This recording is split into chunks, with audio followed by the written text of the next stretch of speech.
I think if there's anyone who truly defined what it meant to be a movie star in the late 90s and the early 2000s, it was undeniably and without a shadow of a doubt Will Smith. And I don't think most people today, especially people my age, actually realize just how much of a big deal he was back then. Like, I don't mean, oh, he was in some big hits back in the 90s big. I mean, there was a time when every single thing Will Smith touched turned into gold. Didn't matter what the script was, didn't matter if the movie made sense or not, if Will Smith was in it, it was box office guarantee. We're talking Independence Day, Men in Black, Enemy of the State, Ali, Bad Boys, I Robot, Hitch, The Pursuit of Happiness. The man wasn't just making money, he was the reason people showed up to theaters. Will Smith was Hollywood's biggest asset, there is no debating that. And for that matter, let's go back even further because his movie career didn't even start with movies itself.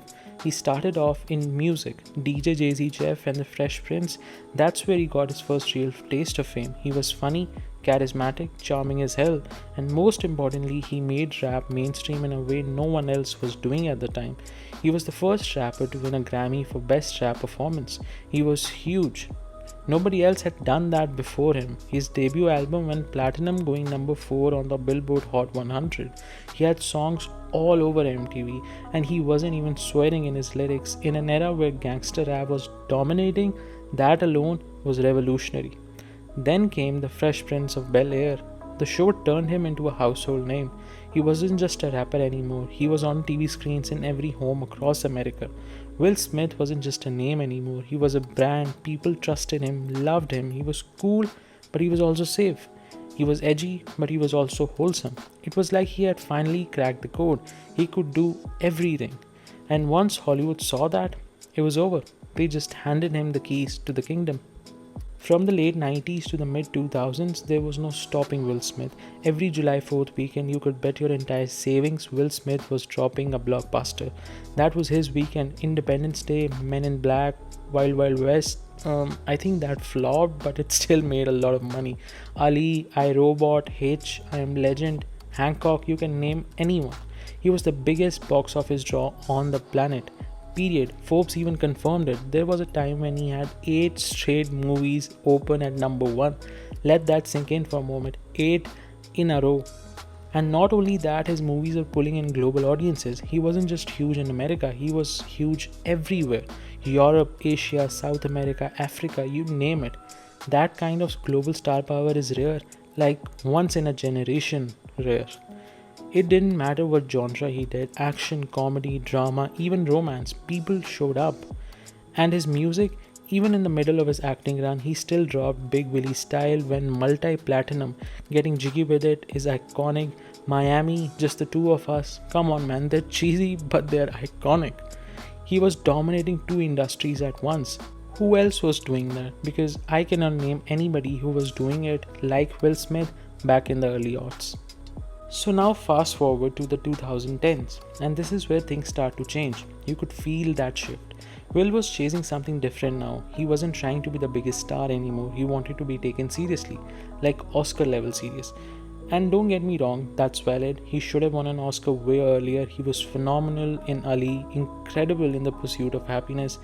But something about that transition never quite worked. It's like the more serious he got, the more forced it started to feel. He lost that easy charm, that effortless charisma, that I'm just having fun with it vibe that made everyone fall in love with him in the first place. Then came the flops. After Earth, a movie he literally made to launch his son's career. Collateral Beauty, one of the most bizarre messes I've ever seen. Bright looked like it was made in a lab to be an edgy Netflix hit, and it still flopped tremendously. He kept trying things that just didn't land. So what does a fallen movie star do in the age of the internet? He rebrands. Will Smith became a YouTuber, he became a TikToker, he became an inspirational Instagram dad. Suddenly he was skydiving, doing vlogs, posting inspirational content about success and mindset and the grind. He became this self-help brand, and hey, good for him. I'm not judging him, he was still doing the numbers at this point. But it never felt real. It felt like desperation, like he was trying to chase relevance instead of being actually relevant. And that's kind of where I personally entered the Will Smith story, because I wasn't even around when Independence Day came out. I didn't see Men in Black in theaters. I didn't grow up watching The Fresh Prince on TV. I knew Will Smith as a meme. as the guy who cried on his wife's talk show, as the guy who slapped Chris Rock at the Oscars. I didn't see the movie star, I saw the man trying really hard to hold on to whatever scraps of relevance he had left. And while we're at it, let's talk about the slap for once, because God knows we haven't discussed it to death already. Here's a guy who finally, after years of trying, was about to win his first Oscar, a career defining moment. King Richard was an amazing performance, it should have been his night. And instead, he became the meme of the year, the slap that was seen all around the world.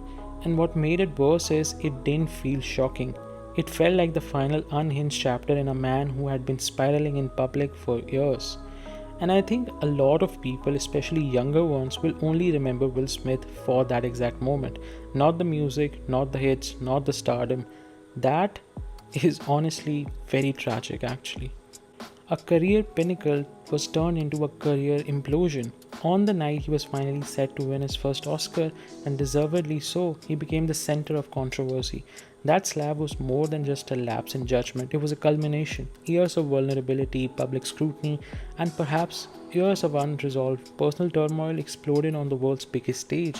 And just like that, the conversation around Will Smith shifted again. It was now no longer about his career, it was simply about him. And that brings us to the question, what is Will Smith even doing right now? Making sequels to sequels to sequels of movies he did 20 years ago. Bad Boys 4, working on I Am Legend 2, showing up on every podcast on God's green earth, dropping weird music videos that nobody's really watching, doing movies like Emancipation that feel like Oscar bait, but no one even talks about them after release. It's like the man's grasping at straws. Every move feels like a desperate attempt to climb back to the peak he once stood on. But the truth is, that era is over. He already won, he was the guy. But he doesn't seem to know how to let it all go. And honestly, it's sad to watch, because this isn't just any actor we're talking about. This was Will Smith, the dude who made people want to go to the movies. The man who made global audience laugh, cry, and cheer, who made blockbuster feel personal, who danced through the streets of Miami and saved the world in a black suit, who made being a movie star look so bloody effortless. Now he feels like a man chasing his own shadow, and perhaps that's the real tragedy. Not that he fell, but that he doesn't know how to stand still. Will Smith will always be a legend in my books. His legacy is secure, his influence is undeniable, but the version we see today, scattered, overexposed, slightly out of sync, doesn't reflect the brilliance he once radiated so naturally. But despite all of this, I will always remember the Will Smith who made being a movie star look so bloody effortless. Not the man desperately trying to remind everybody he was once invited to the party too.